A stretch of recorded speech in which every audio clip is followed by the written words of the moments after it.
আজকে গিয়েছিলাম আইনক্সে পুষ্পা 2 দেখতে। আমাদের শোটা যেহেতু রাত্রির 11টা থেকে ছিল, সেই জন্য ডাইরেক্ট একবারে কাজ থেকে চলে এলাম সিনেমা হলে সবার সাথে। আর এসে দেখি সিনেমা হল পুরো ভর্তি। ভাবিনি রাত্রির 11টার সময় এতটা পরিমাণে ভিড় হবে হলে। এরপর অনেক খোঁজাখুঁজি করার পরে সিটে গিয়ে বসলাম। আর বসতে না বসতেই পুষ্পার এন্ট্রি। আর এন্ট্রিটা ছিল জাস্ট নেক্সট লেভেলের, জাস্ট নেক্সট লেভেল।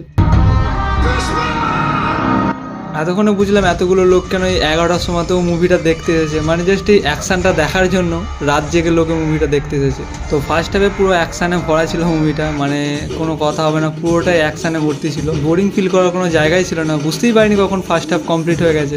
সেকেন্ড হাফটা অনেকটা ইমোশনাল পার্ট দিয়ে ভর্তি ছিল, মানে তার ফ্যামিলির সাথে তাকে মিল করানো হয়েছে এবং পুষ্পার সাথে পুষ্পার ভাইয়ের মিল করানো হয়েছে। এরপরে হ্যাপি এন্ডিং দিয়ে মুভিটা শেষ হতে যাবে, এরকম সময় একটা অজানা লোক বম ফাটিয়ে পুরো সাসপেন্স রেখে মুভিটা এন্ডিং করে দিল। পুষ্পার 3 ঘন্টা 16 মিনিটের মুভি, আমি তোমাদেরকে সেটা 1 মিনিটে বলে বোঝাতে পারবো না। তো যাও গিয়ে মুভিটা দেখো, আর মুভিটা কেমন লাগলো আমাকে কমেন্টে জানিও। তো চলো আজ